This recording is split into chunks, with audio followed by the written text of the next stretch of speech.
It's hard to contain your excitement when you get something you've really wanted. Like the gold standard in automotive protection, WeatherTech floor liners. With deep sculpted channels and laser measured for total protection in the front, back, and even up the sides. Dad, you're going viral. What? WeatherTech me. So don't be shy, enjoy. Order your premium American-made products at WeatherTech.com.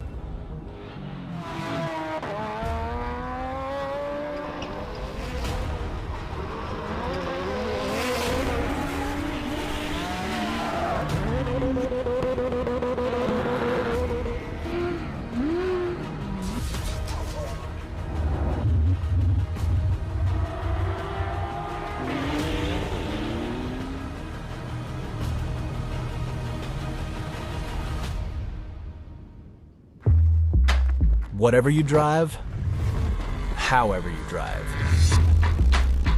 AMSOIL specially engineers lubricants to maximize power, performance, and protection in your vehicles, so you can work hard and play hard with confidence.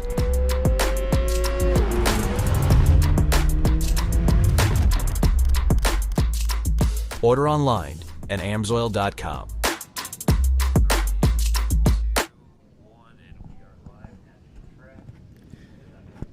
They call it the Big Easy, but this track has proved to be a little tougher than that. NOLA provides a variety of challenges, and it's up to our drivers to come away tasting king cake and champagne. It's time for the Parnelli Cup in the Ford Mustang Cup North America. Hi, I'm Joe Peak, and with me in the booth is Roush Racing driver Joey Atterbury. Joey, race 2 on the weekend. Will we see a shakeup here? It's going to be pretty interesting here. And speaking of, we're here with the Parnelli Cup, which is race number 2 for the weekend, but race number 1 for that championship. I think that is pretty cool, having the 2 separate championships. And talking about the shakeup, you're going to have to go out there and beat Will Lucas. He has been on top of the sheets all weekend long between the practice, between both qualifying sessions. And then, of course, race number 1 yesterday also dominated that. But Craig Capaldi, talking to him after race number 1 and between race number 2 here, he said he made a few changes on that white number 68 car. So he's going to be trying to get a little bit of a better long-run pace, try to stick on the back of that number 34. No doubt. And let's go through our starting order for today's race, as we've got Will Lucas on the pole, as we mentioned. Craig Capaldi is starting next to him in P2, but he is our pole sitter for the Dark Horse Legends. Nick Smither then starts from P3, with Cale Buell starting next to him. Miller Richmond 5th overall, followed by John Strauss in 6th. After that, it's Andrew Hordes starting in 7th, Walter Bobko in 8th, and Shane Griffin, the only driver that we have that wasn't in yesterday's race in the Miles Cup, taking part in today's event starting from last. So they are on the pace lap. We're getting ready to go, and more than anything, Joey, I think the big difference that we see here is the temperatures. It is very warm out here in Louisiana. The ambient air temperature is kind of floating in the low 80s, but, I was checking all the apps a little bit ago, and UV index up there at 9, and we're at less than 5 miles an hour of wind. So when it talk about heat, the drivers are going to be feeling it here today. The cars are going to be feeling it here today. Remember, these are on the larger side for what you would consider a production-based sports car. So these drivers, they're going to be working inside the car, and those cars, they're going to be working on the track. Certainly, we did hear a lot of the drivers say that managing those Yokohamas are important. The tires will last, but you can't over-abuse them. So you have to try and make sure not to spin them up, not to slide them too much. You can see our Mustang safety car getting ready to stack them up 2 by 2 and release them here for the Parnelli Cup. Again, while it's race 2 on the weekend, this is its own championship, and this is the first race ever in the Parnelli Cup, as this is the feeder series for the now second year run of the Mustang Challenge, as these are the drivers looking to try and earn their way into there. Safety car is in, and now it is up to Lucas to lead them into the start zone. You'll look for a pair of cones, a couple pairs of cones there on the front straightaway to driver's right. And once they hit that, they can go when they please. Looks like they're in the zone now, and there's the green flag. We are on our way.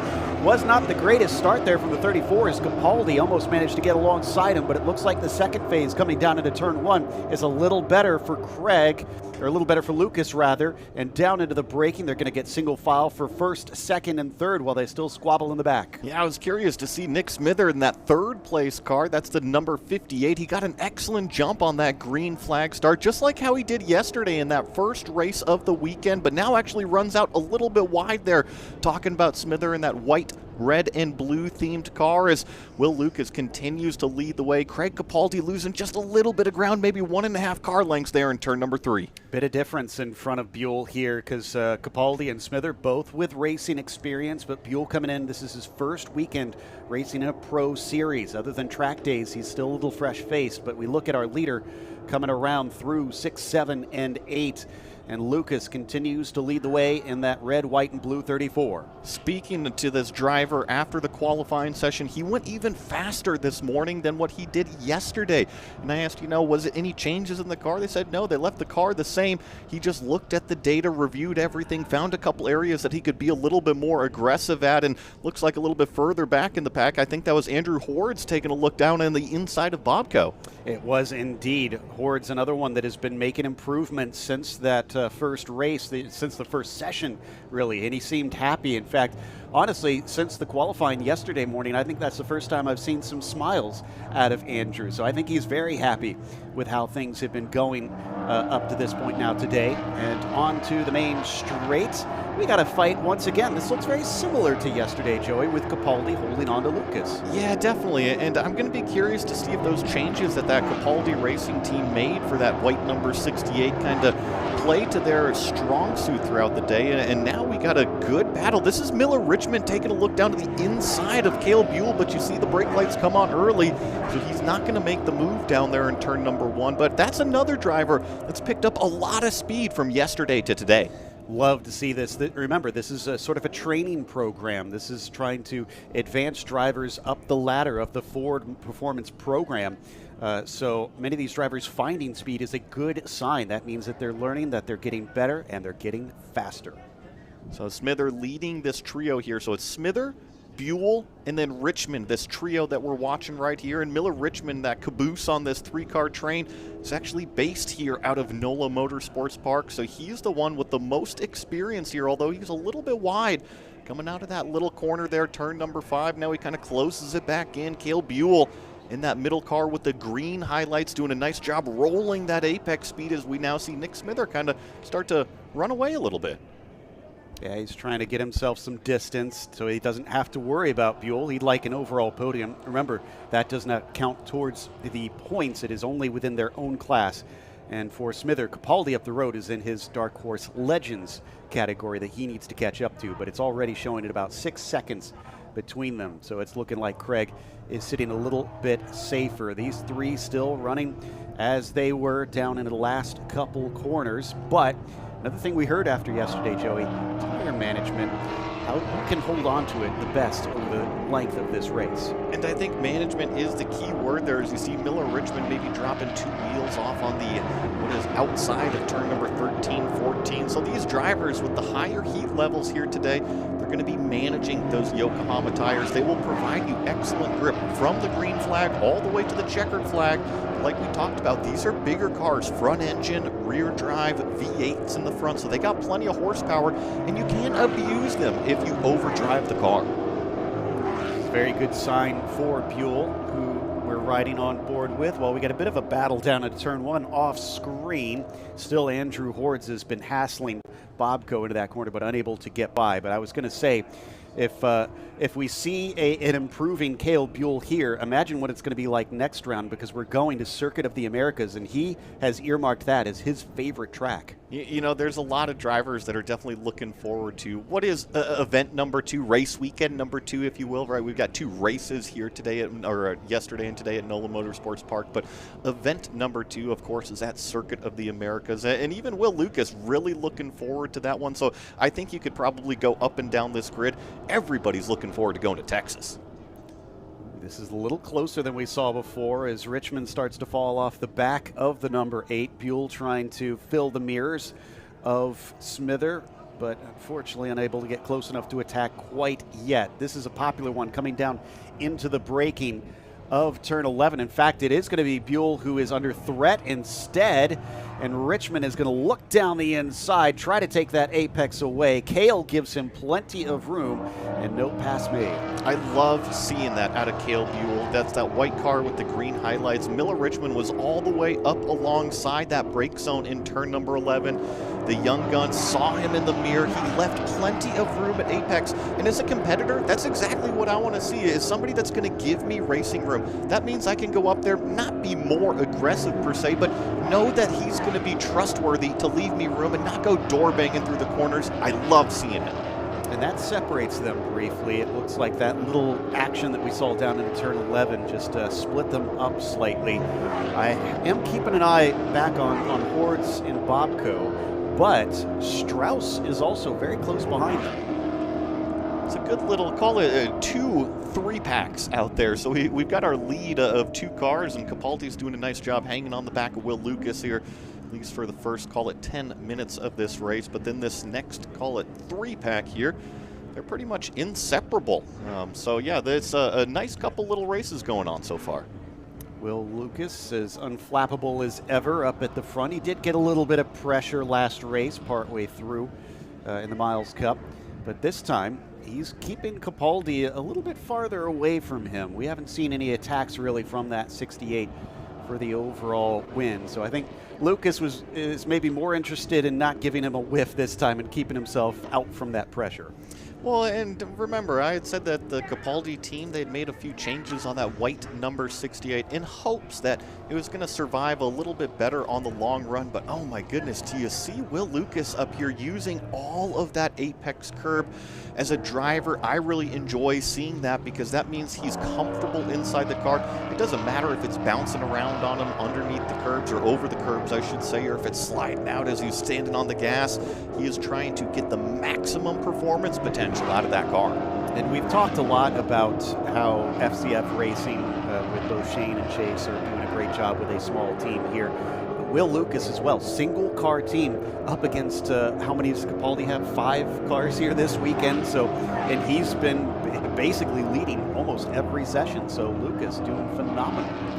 And, you know, Cale Buell is part of that Capaldi racing squad here who's still putting the pressure on Nick Smither. And when you talk about those larger teams like Capaldi Racing has, it's just a deeper notebook, right? If you got Craig out front, maybe setting the pace, you can share Craig's data from the number 68, try to get those other drivers up in speed a little bit more. And then also just kind of the tuning of the car, right? If you need a little bit more front end, if you need a little bit more back end, all 5 of those drivers can kind of come together and say, well, this is what I'm experiencing, what are you experiencing, and what direction do we need to go? Did you see that little look under there into turn 3 from Cale? He was taking a much shallower line into the corner, so I almost wonder if Nick needs to watch out. It looks like maybe Cale has been watching some of our Skip Barber races where we've had some passes into that corner. Well, and if you remember early in the race yesterday, Cale Buell got all sorts of out of shape in turn number 3, that same corner that he was taking a look down, and he also had a pretty big wiggle here this lap. So I think that he's kind of understanding the difference between the road racing line and the autocross line. In these slower sectors, sometimes it is point to point, right? The faster you can make it from point A to point B, the quicker your lap time is. But sometimes in these cars that are a little bit heavier, you got to open up those radius to just try to help prevent the car from sliding. No pass, although that was a little bit wide from Smither. Maybe he's starting to feel it a bit off the apex coming into turn 11 as we hop on board with the 8 of Cale Buell. Let's see what it looks like on the exit onto the main straight. It's a long double apex right-hander here at the end. I was just noticing the lap times up front. Last time by from our leader of 47.8, Capaldi of 48.5. These cars are just about to cross the line here. 51s from all 3 of them. So that tells me that maybe Nick Smither might be holding back a little bit of pace, maybe managing it, because remember, all 3 of these cars were actually in the 49s in qualifying, so they might have a little bit left on the table. Good to be. How hard do you want to push it? Use up some of that tire underneath you. And let's not also forget that these tires were the same ones that they had in the qualifying session. So the drivers that were out there for more laps, of which I believe Cale Buell did a lot of them, they might be suffering just a little bit more wear, just a few more bits of miles on that rubber. And I think where we're really going to kind of see that rear its head is probably the back half of today's race. So if you ran more laps in qualifying, you might be okay. Call it here the first 15 minutes, 20 minutes or so, but it's really going to start to kind of show its head on the back half of the race where you need those extra laps. Or if you did 8 in qualifying instead of only 3 per se, like we saw Will Lucas and Craig Capaldi do, that might be where we really start to see that difference.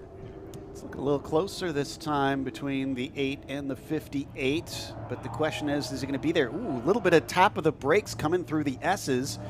So that's going to slow him up. Is this going to give an opportunity for the green and white number 8 machine? No, he is not there by the time they slam all the brakes down into turn 11. I think this is a great learning opportunity for all 3 of these drivers.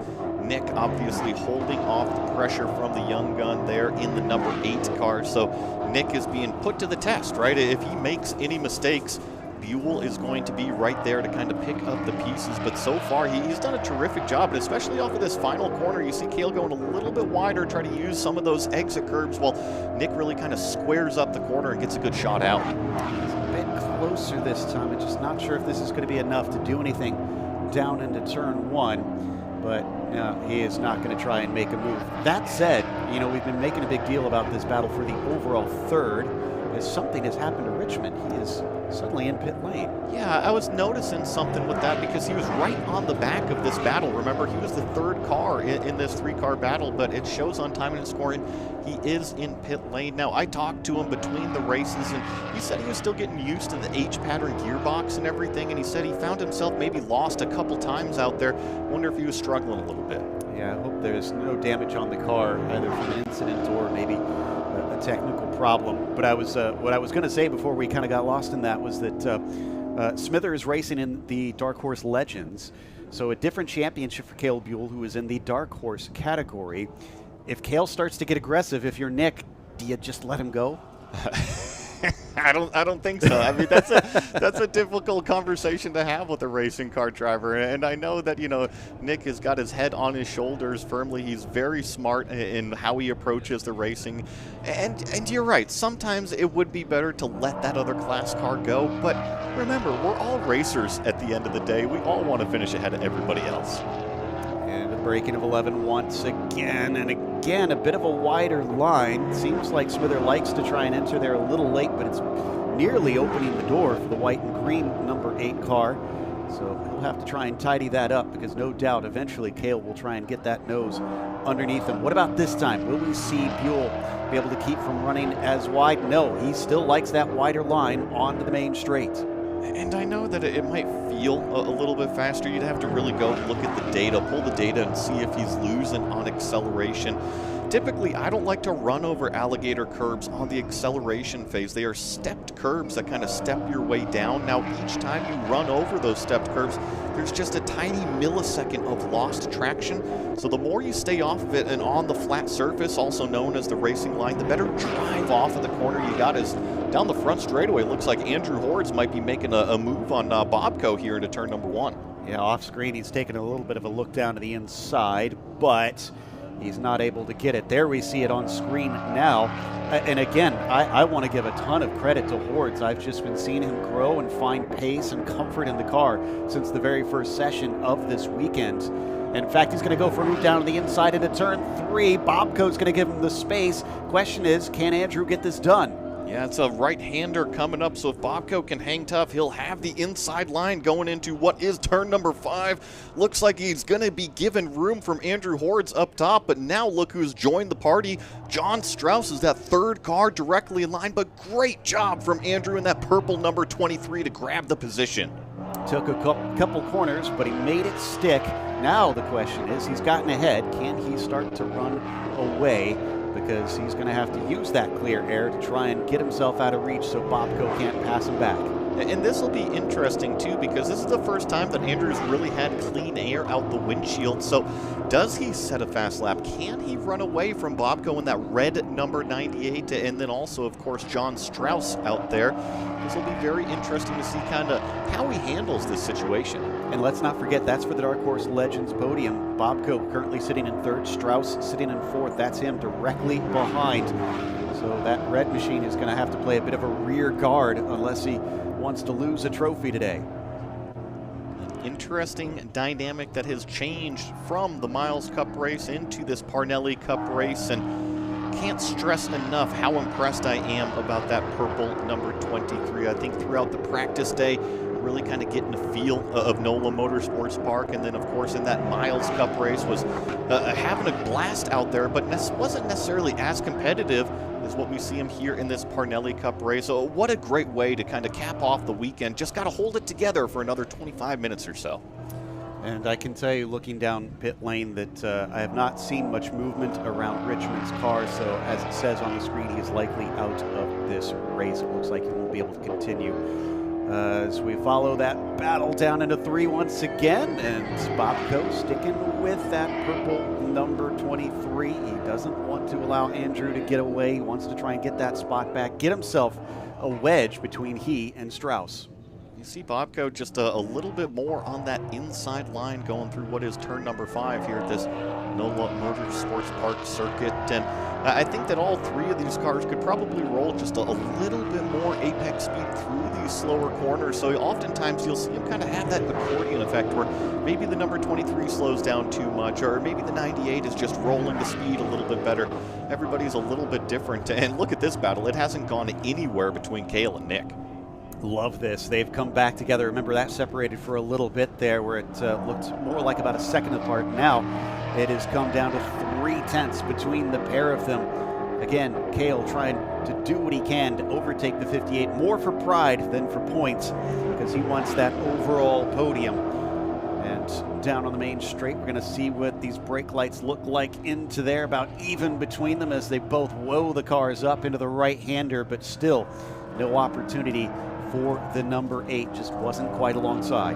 Always love getting those rear shots going down into that turn 1 brake zone. Reason why is it shows you exactly who's bravest on the brakes, right? When do those brake lights actually light up? And it was Smither that hit him first, and then Cale Beal, which tells me, yeah, Nick was a little bit further ahead down the straightaway, and Cale was taking it nice and easy going into the brake zone of turn number 1. But I think if I was going to point something out with this battle, I'd look towards turn number 11, right? That's where Nick has kind of driven it in really, really deep a few times. And with these temperatures creeping up today, that might be a sign, an area of the racetrack that Cale is starting to take notice of. So will he be able to try and pick that out and get himself past? Will Smither be able to hold him off? Again, I saw him go in a little late into that turn 3 corner, just opening the door, just tempting Buell to maybe try something if he gets a good enough run out of 2. But it's a very short straight. He'll need a phenomenal exit. And the other thing is, while he's going wide into turn number 11, he's really cheating. I'm talking about Smither here, cheating the entrance to turn number 9, those high-speed S's. Looks like he's right on the racing line, though, and it's actually kind of flip-flopped where Buell was the one that went in a little bit too deep into turn number 11 here this lap. So it'll be pretty interesting to see if Cale starts to pick up on maybe some of the mistakes that Nick was making, or if he's able to continue his own race. As we were watching this, Bobko managed to get back past Hordes, so back up to 5th for the 98. And we'll check on that in a little bit as we continue to follow the battle for P3 overall. This time much farther apart between the pair of them down into the braking of turn 1. There is that fight for overall 5th place. Again, not for points paying positions between Bobko and Hordes. Hordes is in the purple machine, Bobko in the red, and then behind them, that is John Strauss. Now, John is for points paying positions with Bobko, but he's got to get by that 23 first. You see Strauss really kind of avoiding that exit curb coming out of that final corner, and I think there's actually a benefit to that. Now you'd have to go and really analyze to see if it's faster or slower, but what I mean by I like it, going down into turn number 1, if you've ran over those rumbles coming out of, call it that final corner, you usually want to kind of tap that brake pedal with your left foot a little bit, make sure you got no pad knockback, but if you don't run over those exit curbs, guess what?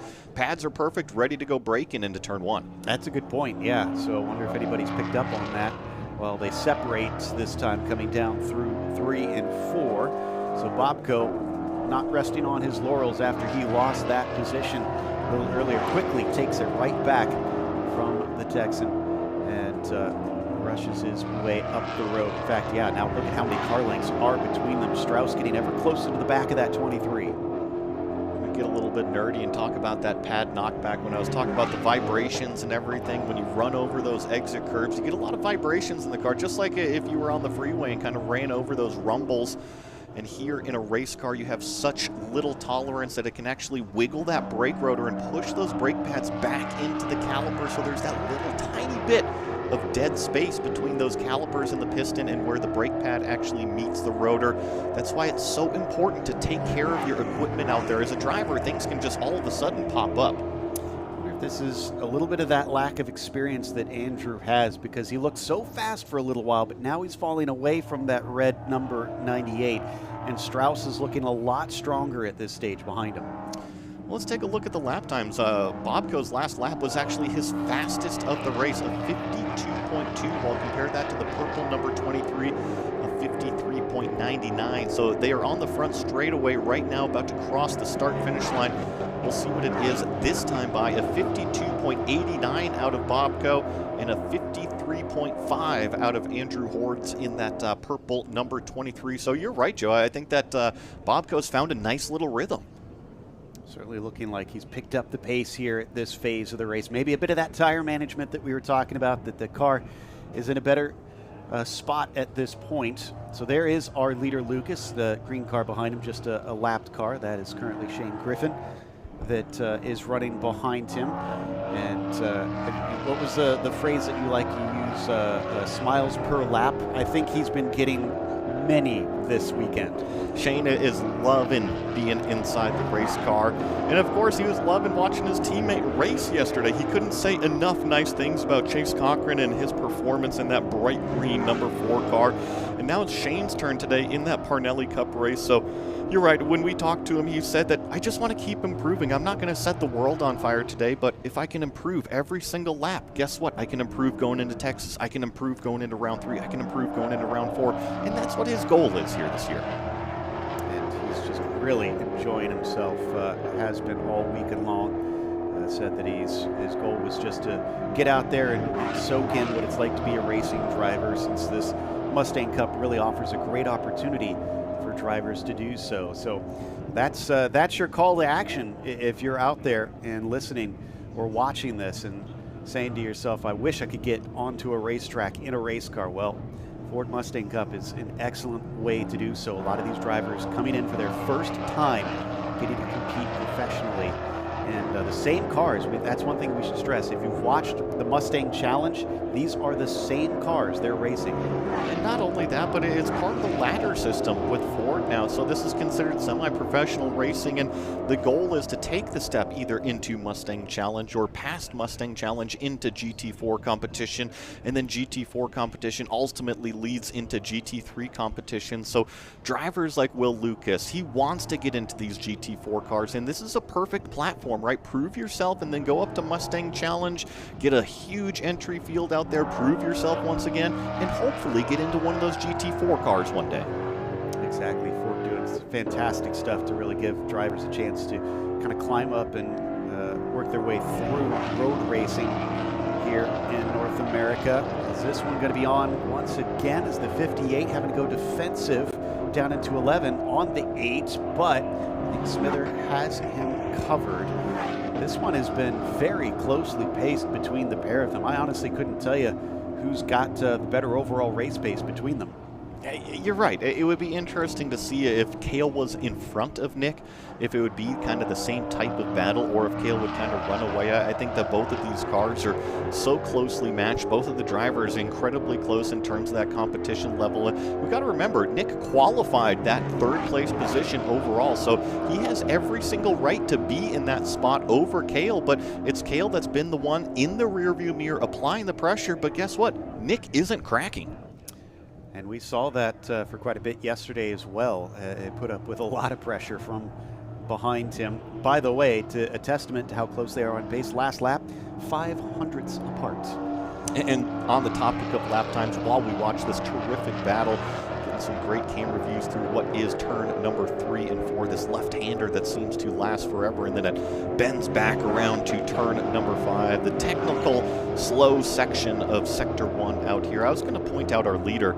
I mean, he was doing 49s yesterday in the race. Today's hotter, right? We talked about that ambient air temperature being warmer. He has been clicking off consistent 48. So not only did he learn something and apply it to qualifying, but he's obviously applied it to the race, and he's grown it to a 12-second lead over Craig Capaldi already. And we still have 15 minutes plus a lap to go in this 40-minute plus lap race. So, I mean, he's still got time that he could pull away even more from our drivers out on the track. Will Lucas, a force to be reckoned with here at the start of Mustang Cup in 2025 for the inaugural season of this series. This time, that looks a lot more comfortable if you're Smither. I just saw out of the corner of my eye going through what is turn number 5 out here. Looks like, unfortunately, Andrew Ward's lost a position. That means John Strauss in that white number 14 has officially moved up to 6th overall and 4th in that Dark Horse Legends class. So nice job by John to keep applying the pressure to Andrew and eventually got that spot.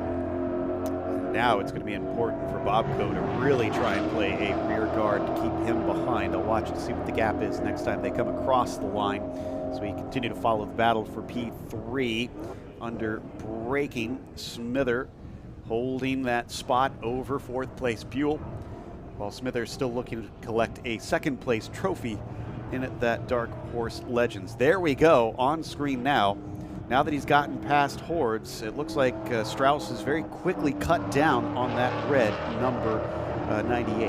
Yeah, I mean, hugely. Just Sector 2 alone, he set his fastest Sector 2 time at 36.5. Bobco at 38.8. So obviously maybe a little bit of a mistake out of that red number 98 in Sector 2, and it's reflective on the lap time too. Overall of 52.4. That's a full 1.5 seconds faster than that red 98 he's chasing down. He's coming for him.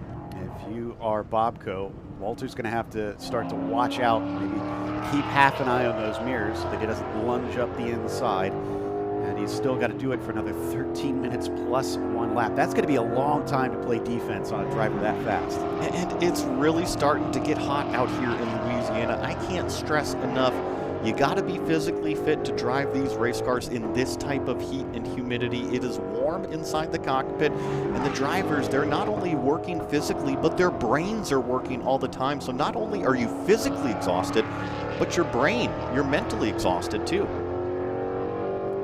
Round 6, 7, and 8 once again, trying to manage that front end of the car coming on to the back stretch. Seems like Strauss is cutting away corner by corner at the lead. This is for the last step on the podium in the Dark Horse Legends class right now. Strauss no doubt will want to try and steal that away from him, but Bobco could use a good result if he could just stay ahead.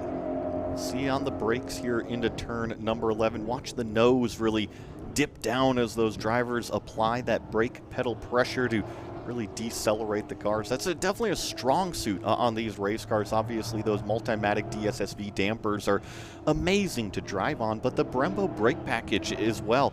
Got these huge brakes front and rear. The drivers just had like so many good things to say about them. 150 miles an hour is how fast these Mustangs are going down the front straightaway, and we have yet to see anybody blow through a brake zone in turn 1. The thing that impresses me is what Ford has done with the development of this car, because you'd think front engine, rear wheel drive, a whole lot of horsepower that it would be difficult to handle. Every single one has told me the balance is beautiful. And that's what I love about these Ford Mustang platform cars. Now, I obviously have a lot of experience that dates all the way back to, call it the Boss 302R in the Grand Am days, and then up through the GT4 platforms.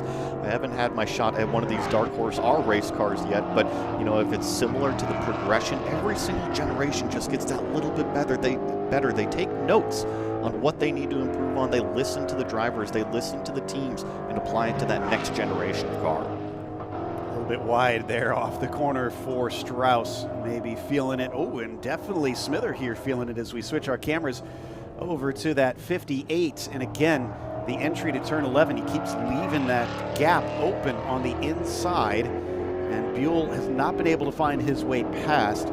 How much of this do you think is Buell maybe just getting a little caught up in the rhythm of the car ahead, Joey?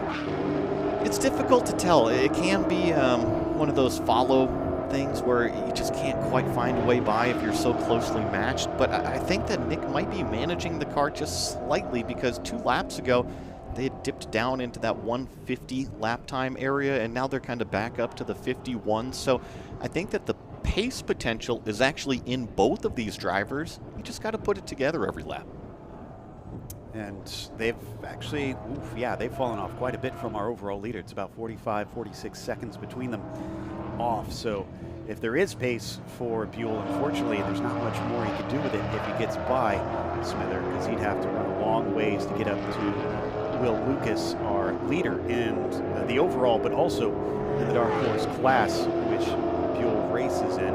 They are coming across a bit of lap traffic, Joey. That always offers up a few opportunities. Definitely, and Shane is definitely new to road racing out here. You know, we gave him a couple tips going into this race, and especially when these fast cars come up in your mirror, you want to stay predictable, right? You want to stay consistent.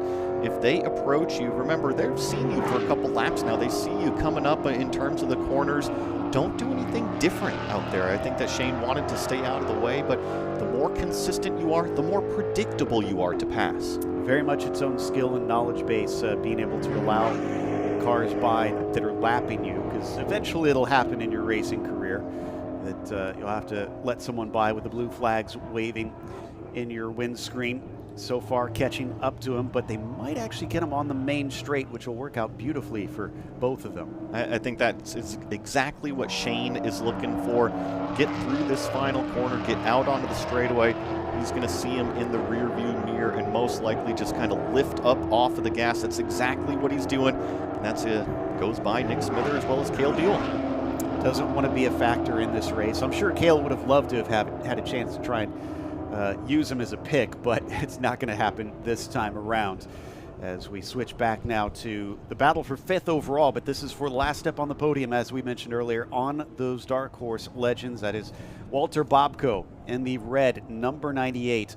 And then the white, number 14, that is John Strauss, giving chase on him, who wants to take over that P3. He caught him pretty quickly, Joey. We mentioned one of the laps was 1.5 seconds faster. But again, he's got there. Now he just can't seem to do anything. That was pretty wide coming out of that final corner. Kind of like what we saw just a few laps ago from him coming out of turn number 5. So maybe Strauss struggling with a little bit of the understeer in the slower speed corners. And remember, they put traction down extremely well in these cars, but what happens when you accelerate out of a slow speed corner? The rear end squats and the front end comes up off the ground. That can actually induce that understeer. That's a good point. That's what we're seeing with some of these drivers coming off that final turn. Back we go to the battle for P3 overall. Look at them start to slide now. The heat definitely getting to the tires. That was a big old slide from Cale Buell and that white and green at number 8 coming out of what is turn number 10. So definitely the heat hitting the racetrack. And once again, maybe just visually a car length off of apex there at turn number 11 for Nick Smither, but Cale can't do anything about it yet. No, he's still stuck behind. He's been so close. There have been opportunities where he felt like maybe he could sneak through there. This time, thought he was going to stay farther inside on the corner exit as he was a little more shallow on the way in, but went wider on the way out. Down the main straight they go into turn 1, looking for that brake marker, and then the red lights pop on. Now he tries to throw it up the inside. and it doesn't look like he'll be able to scare the 58 off the racing line. I wonder if the team is getting on the radio here to Buell and saying, hey, you know, you only got 7 minutes plus 1 lap remaining. If you're going to make a move here on Nick, you got to get it done pretty soon, so you're going to have to kind of ramp up that aggression level just that little bit. I've been so proud of all of these drivers, knock on as much wood as I got here in the broadcast booth, because there hasn't been any contact between any of the cars so far. Would love to see it keep that way throughout the weekend. Absolutely. These are beautiful cars. We want to see them come home pristine, even though we do love some hard racing. But between these two, it has been nice, clean, and smooth. If you are Nick Smither, just keeping himself out of range of our leader, or of our 4th place driver, Cale Buell, who continues to hunt him lap after lap. Ooh, closes in quite a bit on the entry coming into turn 9. Can he also do so coming out of turn 10? Yes, he is. He is there. But is he going to be able to sneak underneath when they get to the brake zone down into 11, covering off that inside line? Smither will deny him, but now they are nearly touching one another coming down into the corner. If Buell can maybe keep it right, call it 1 car length, half a car length back here in these final couple corners, he can pick up that slipstream down the front straightaway. And well, looks like maybe a little bit of a problem is that John Strauss maybe a little off the pace. He's fallen off the back of Bobco, and I think that's Andrew Hortz catching him. I think you might be right. I don't think you knocked on enough wood there, unfortunately, as we may have had an issue out on track. But thankfully, no full course yellow, so we stay green, and we come back to the fight between P2 or P3 and P4 overall, down through the short chute between turns 1 and 2, switching back as the track opens up, and it's another little spurt into turn 3 now for the pair of them. But Cale Buell just can't seem to get inside that car up ahead. It's coming down to, I think we're down to less than 7 minutes plus a lap to go. So the opportunities are waning. Now, if you're wondering how this works when we say plus a lap, essentially, when the clock runs out to 0, that is when they can get the white flag. It is not before the clock runs out. It is after that they are given that 1 to go signal. See if Cale can finally make this move. I can't say enough good things about both of these drivers. I think we've really been kind of focused on this white and green number 8 and seeing him kind of progress up through this weekend. But let's not forget about the driver of that number 58. Nick Smither has done a terrific job. He hasn't really made any big mistakes, even though that Buell has been in that rearview mirror, the right-hand mirror, the left-hand mirror, doesn't matter if it's turn 11, turn number 1. He has been able to hold off the pressure, and that's not easy. It's almost kind of like that teacher looking over your shoulder and saying, hey, you going to make that apex? And if you don't, I'm right here. It's very interesting because I haven't gotten to talk a lot with Nick over the course of this weekend to get to know him, but his driving really is doing the talking. He is an absolute stone wall out there. 100%. Like I said, a really, really good job out of the driver of this white, red, and blue number 58. And especially in the heat, I think that we've got a big range of drivers out here, definitely some young guns, including Cale Buell. And, you know, Nick is out here kind of just trying to keep on racing these Mustangs, and he's doing a terrific job even in the heat here in Louisiana. So I just checked race control messages. It did say that car 14, which is Strauss, had a spin down to turn 5. He's able to carry on and get back going. But he has been passed by Hordes, who has now scored 6th overall.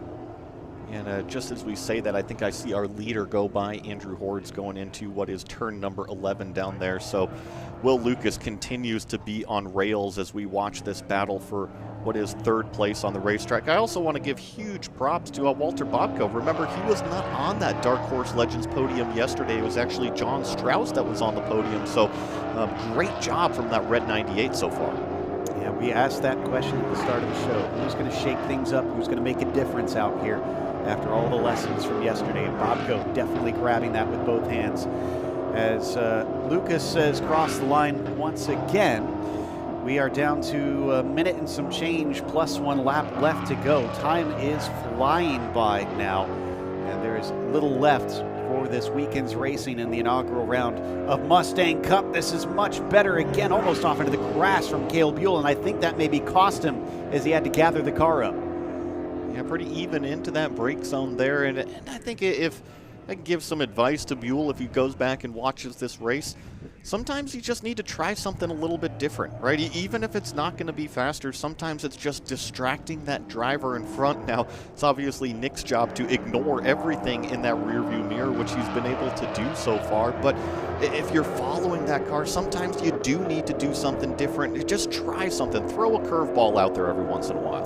Yeah, I think this one's going to feel like Cale had to eat his veggies out there. He's just found himself stuck and unable to get himself by up into that third overall. At least it didn't cost him any sort of points in comparison to Smither. But the race isn't over. We still got some time to go. About 40 seconds left as our leader comes down to the braking 11. I think it's going to be 2 laps, it looks like. And just watch this car visually. You can see the speed out of it, out of the driver. He is all over those curbs. 11, 12. Let's see if he climbs over. Yeah, once again on the curb through 13. I'm talking about those inside curbs.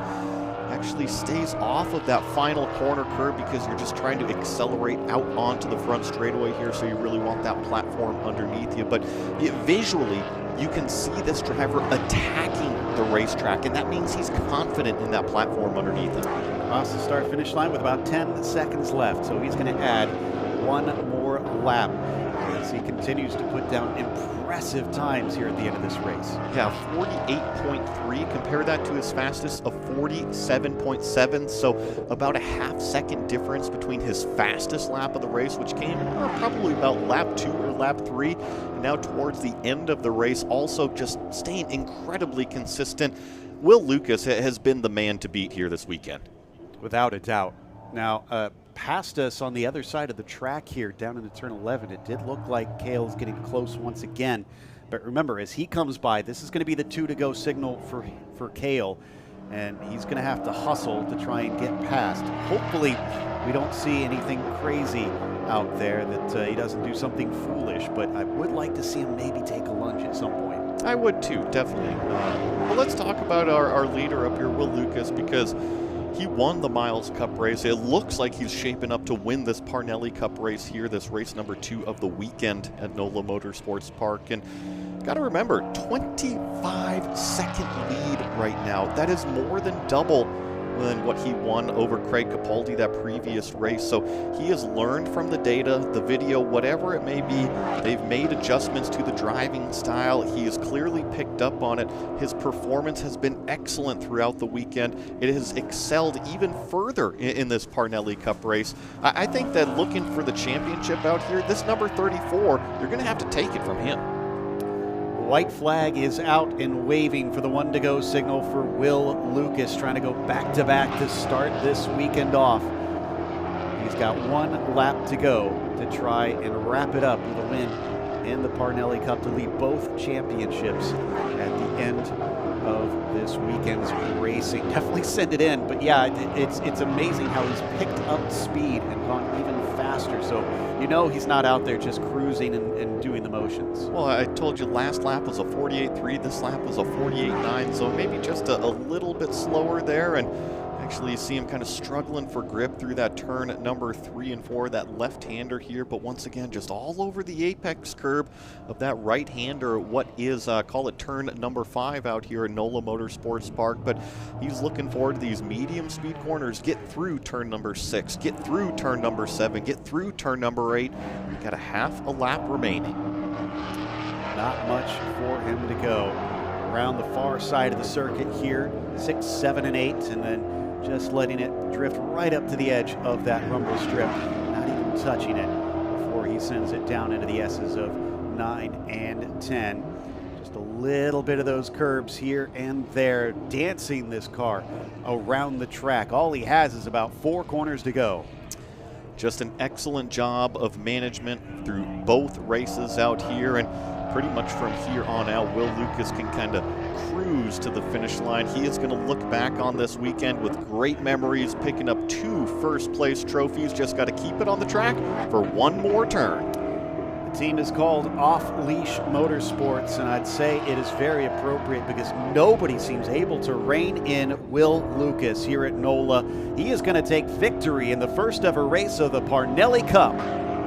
nicely done from that driver of the number 34. And there you see Craig Capaldi coming through what is Sector 3, about 25 seconds behind our leader. It looks like we're going to get Bobco here crossing the start-finish line, which he will get the checkered flag. He'll be on the podium for that Dark Horse Legends class. And here's Craig Capaldi, your winner of that Dark Horse Legends and second overall. And critically, Hordes is also on the podium, it looks like. And he caught up to Bobco at the end of that race. He was very close to him. Just fantastic job from Andrew. They did get lapped, but a lot of the field got lapped by Will Lucas, so I don't think you need to feel too ashamed about that. No, and then we're just kind of waiting for Nick Smither and Cale Buell to come around this final corner here, see if there's any change for position. I see him coming through the final set of corners right now, and Buell is just right on the tail of Smither, probably about half a car length separating the two, maybe a drag race to the line. I'm not sure that it's going to be enough for him as we wait for them to pop into the screen. He's there, but he's not. As Smither will finish in second, and so will Buell, each in their respective classes, but it is Buell behind Smither after being unable to overtake.